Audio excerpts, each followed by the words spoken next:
under their own steam, passenger as well. So just well, I don't want to guess what happened down there, but the straw bales did exactly what they needed to do.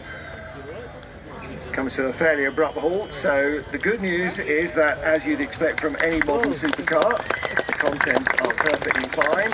Well, the driver Adam Christodoulou is on the Mercedes roster. He's a pro racing driver, so I don't know what we're on. This is the run to the first corner, and the Mercedes just locks up, and at that point it is the point of no return. And if there was any return, Adam Christodoulou would have achieved it. He managed to steer it a little bit, but diminishing returns at that point. Most unfortunate.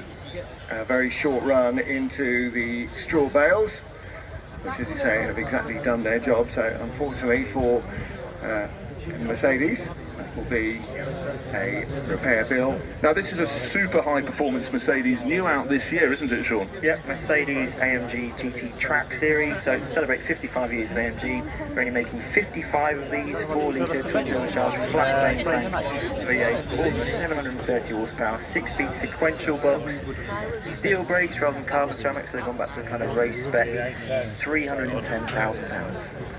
Clearly very, very dynamic, and I mean the clue is really in the name, isn't it? Track Series, take it out on a big open track and it will be fabulous. And of course Mercedes have been running, AMG Mercedes has provided the GT3 races, GT4 races, and they've always been designed so that these are cars that are really good for the AM driver and a pro-am driver lineup, and driver friendly. The previous one was much harder to wrestle around the track, fine for the pros, not so much for the AM. So that was very much what they concentrated on, Martin, and it's been a policy that's worked. It really has. I mean, Mercedes has lowered the average age of its owners, I would think, in the last 20 years, probably by about 20 years. I can Did remember. You sell yours? I can remember. I still have. I still have a hankering for. I have to say, for so many cars.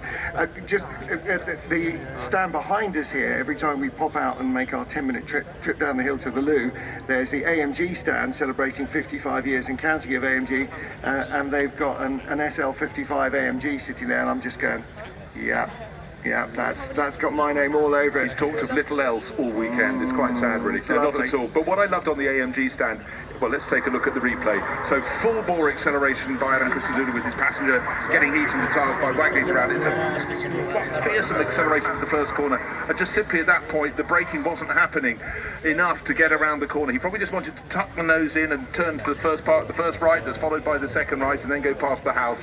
But the straw bales did precisely what they're required to do, stopping the car at the edge of the circuit. So scarcely got past the supercar paddock. But may I say, this weekend, well, not this weekend, Thursday, Friday, Saturday, Sunday, that is the first car to hit the straw bales here. So really unfortunate at the end, but the good news is, can't tell you about the car too much, but I can tell you the driver Adam Christodoulou and his passenger, who got a little bit more than he reckoned for, are out of the car, walking away unaided. Of course they'll be a bit winded. Any impact with, you might think a straw bale is soft. No, it isn't if you hit it with anything. Yeah, absolutely right. So there will be a temporary hold on the track. There are more cars yet to be exercised up the hill, and just a little salient moment for all the drivers to remember that braking for the first corner, as in motor racing, so demonstrating cars here is very important. So it's been a great weekend here, and so much to see away from the spine of the event, which is the hill climb course. And our reporters have been around and about just to try and give us all a taste of what's been going on. I'm sure an awful lot of families particularly have been very interested to see the EVs on display, and Grace Webb went down, as Eddie Grant said, Electric Avenue.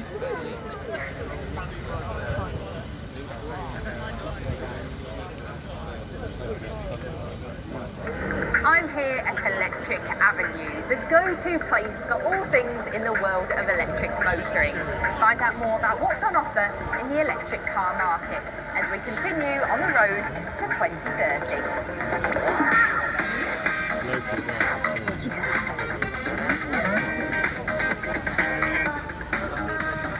I'm here with Dan, who is the EV training lead at BP Pulse.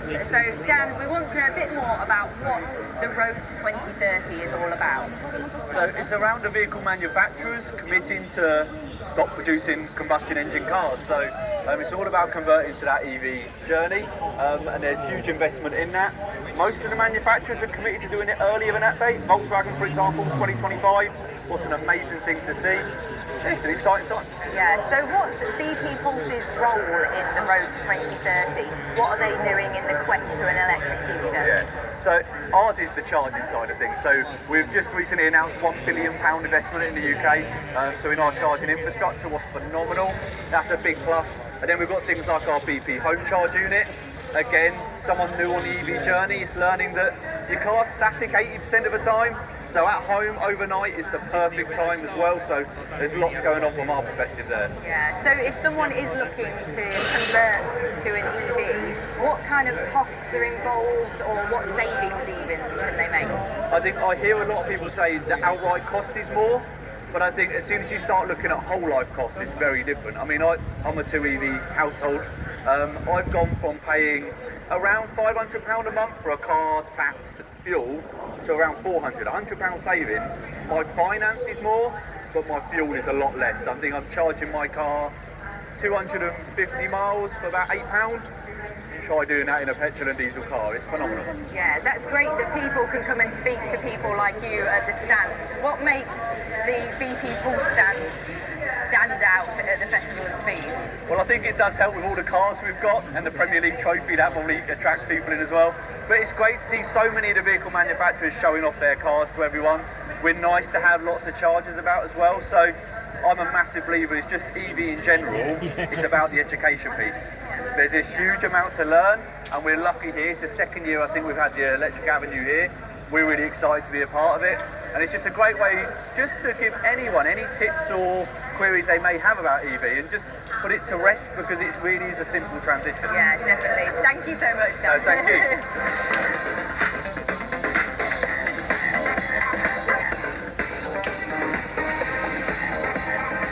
The demand for electric vehicles is getting stronger and stronger, with improved infrastructure and technology and some really striking design. The question is, when will you make the switch?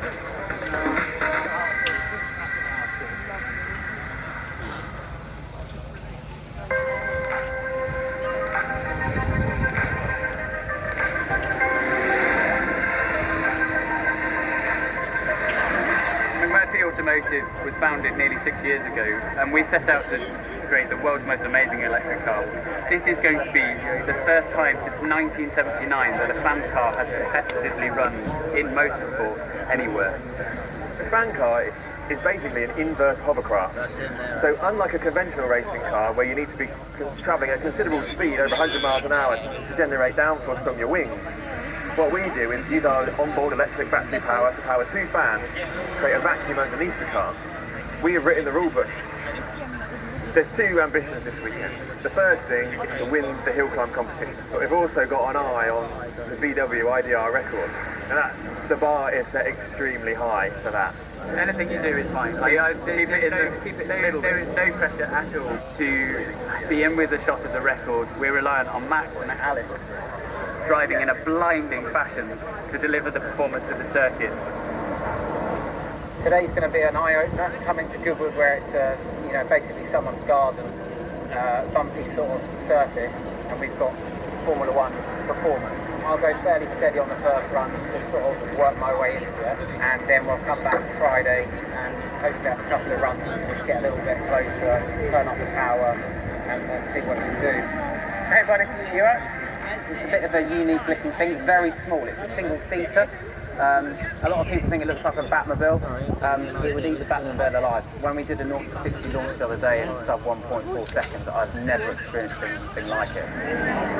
The anticipation's building up to the first run of the week. We're not running full power yet. We'll see how it goes. Is the virtual machine that Matt Chilton is in. And they're absolutely launched. We definitely need more power. Like taking track and staying out. Shame we only get 1 run for that. It's desperate to have another go, but it's always good to come back wanting more. Yesterday, It was a 49-second run. We took the decision to turn everything up to 10, so we're up to 1,000 horsepower on the full system. We're running the fans flat out, so full 2 tons of downforce. The car's come a long way. I'm sure there's a little bit more in it. So yeah, I'll just try and get as clean a run as I can.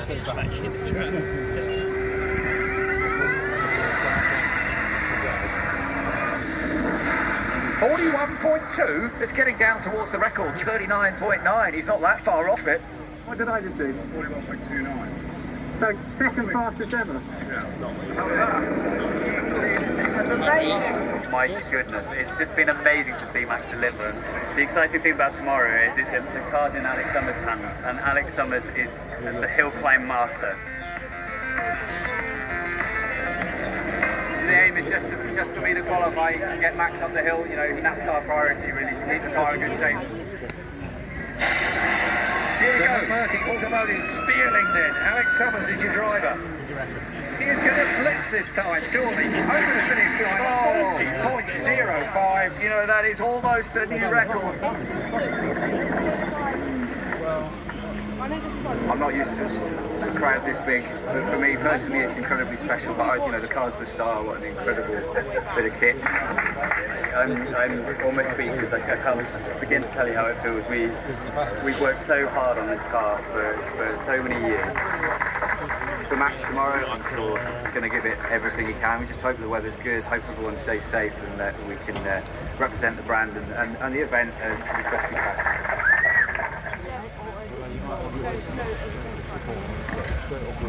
But what an astonishing device this is. It does look like something that has come out of the pages of a comic strip. And boy, does it go like it. I mean, if Batman had a High Days and Holidays toy, that's what it would look like. I mean, you know, if it was matte black, it genuinely would be the new Batmobile. I'm not sure where they'd fit the rockets and all the other stuff, but the baddies would not get away, would they, Bruce? No, but they'd certainly have to recreate, if they were shooting a movie, they'd have to retrain movie camera people because they wouldn't know how to pan with the car, and it would be gone. Only the dust would be settling. Our camera guys were, you know, they're whip panning on all the other quick stuff, and this thing is just leaving them standing like it did everything else. An astonishing performance, and this car will be road legal, which is again absolutely astonishing. Well, there is the development team, and here is the run.